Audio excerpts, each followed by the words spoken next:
여러분, 안녕하세요. 국세상담센터 새한남 이도헌 조사관입니다. 자, 지금 저는 여러분들이 달아주신 댓글에 대해서 하나씩 답변을 드리고 있는데요. 자, 오늘은 두 번째 시간입니다. 바로 2차 댓글 답변 지금부터 시작합니다.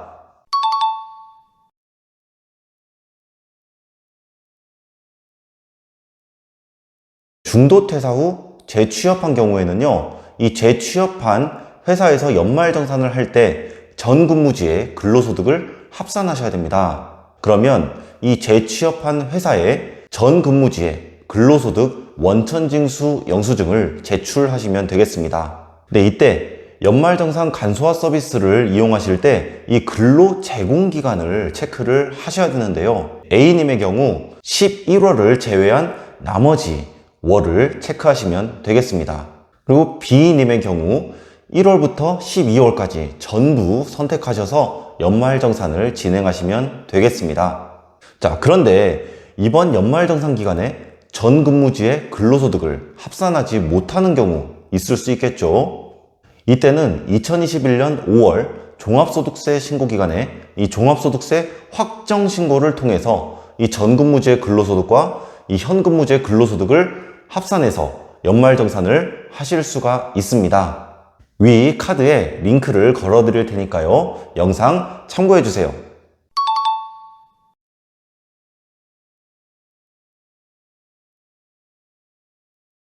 직계 존속이 주거 형편에 따라서 이 다른 주소지에서 살고 있어요. 자, 그런데 이 직계 존속이 이 독립적인 생계 능력이 없어서 당해 근로자가 실제로 이 직계 존속을 부양하고 있는 경우에는요, 이 직계 존속에 대한 기본공제를 받을 수가 있습니다.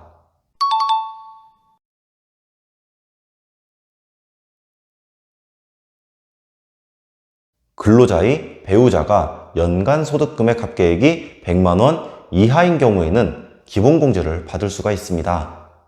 네, 해당 배우자의 연간 소득금액 합계액을 확인하시려면요, 우선 근로소득금액과 퇴직소득금액을 확인하셔야겠죠. 네, 근로소득금액은 이 근로소득 원천징수 영수증을 통해서 확인하실 수 있고요. 퇴직소득금액은 퇴직소득 원천징수 영수증을 통해서 확인하실 수 있습니다. 이렇게 확인된 근로소득금액과 퇴직소득금액을 합산한 금액, 이 금액이 100만원 이하에 해당이 되는지 여부를 판단을 하셔야 됩니다. 네, 참고로 이 현실적인 퇴직이 2020년에 이루어지고요. 2021년 1월에 퇴직금을 수령하는 경우가 있으실 겁니다. 이 경우는 2021년의 퇴직소득이 아니라 2020년의 퇴직소득에 해당이 되는 거거든요. 네, 따라서 현실적인 퇴직이 언제인지 반드시 확인해 주시기 바라겠습니다.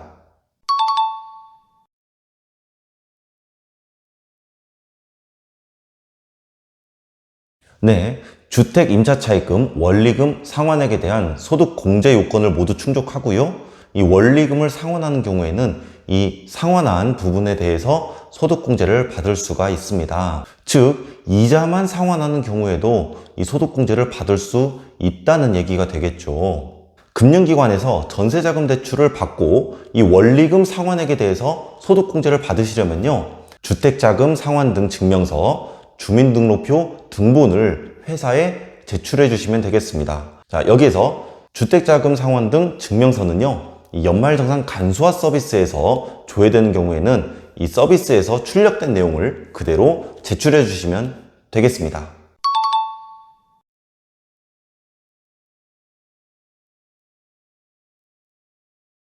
자, 많이 섭섭하셨죠? 자, 제가 답변을 드리도록 하겠습니다. 네, 소득세법 시행령을 보시면 네, 주택을 매입하면서 전 소유자가 차입한 그런 장기주택 저당 차입금을 같이 인수하는 경우에는요, 이 매입 당시 기준시가가 4억 원 이하에 해당되어야 한다라는 규정을 제가 소개해 드리도록 하겠습니다.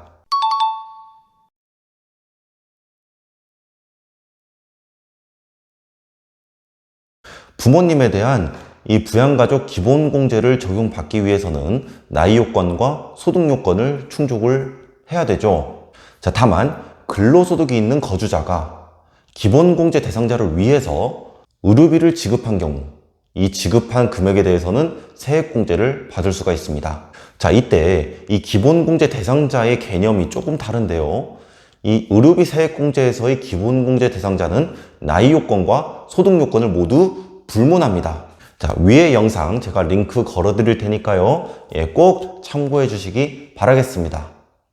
자, 본론으로 돌아와서 부모님이 나이 요건과 소득 요건을 모두 충족하지 못했지만 이 부모님을 위해서 지급한 의료비가 있다면 세액공제를 받을 수가 있습니다. 자, 다만 주의하셔야 될 점은요. 이 다른 사람이 이미 그 부모님에 대해서 기본공제를 적용받으셨다면 해당 의료비는 세액공제를 받을 수가 없다는 사실 꼭 기억해 주시기 바라겠습니다.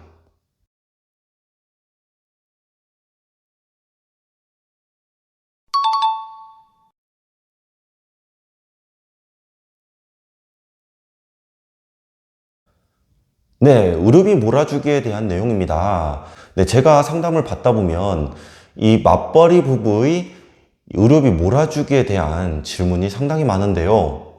이 부분에 대해서 굉장히 오해를 많이 하고 계십니다. 자, 이번 영상으로 이 부분은 종결 짓도록 하겠습니다. 네, 의료비 세액공제는 근로소득이 있는 거주자가 기본공제 대상자를 위해서 실제로 의료비를 지출한 경우에 한해서 세액공제를 받을 수가 있습니다. 네, 맞벌이 부부의 경우 남편이 아내를 위해서 의료비를 지급했다면 그 금액은 남편이 받을 수 있는 것이고요.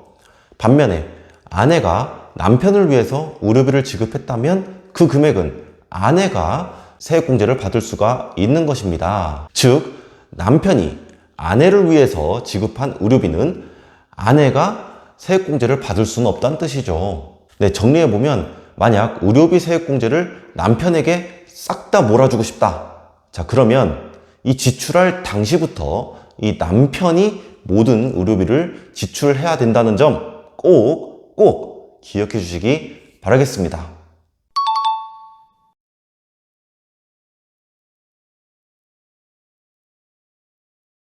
네, 소득세법에서는 금융회사 등이 이 소득공제에 필요한 그 증명서류를 발급하는 경우에 해당 명세를 국세청에 신고하도록 규정하고 있습니다.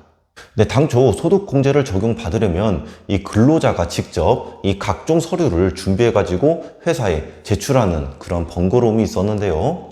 네, 해당 규정에 따라서 이 금융회사 등이 이 소득공제에 필요한 각종 서류를 국세청에 직접 신고함에 따라서 이 간소화 서비스에서 이 근로자들이 간편하게 자료를 조회할 수가 있는 거겠죠. 자, 다만 이 간소화 서비스에서 조회된다고 해서 무조건 공제를 받을 수 있는 것은 아니라는 사실 TV 뉴스에서도 제가 알려드렸습니다.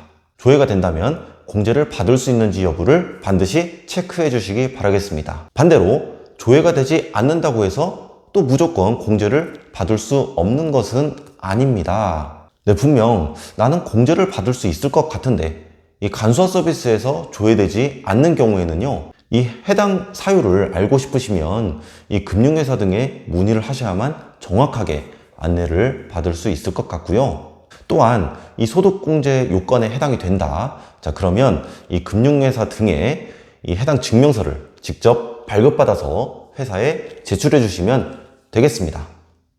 네, 이렇게 2차 답변을 드렸는데요.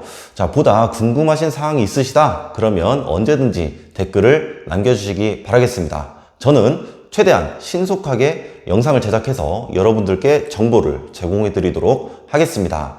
자, 여기에서 영상을 마치도록 하겠습니다. 여러분, 안녕!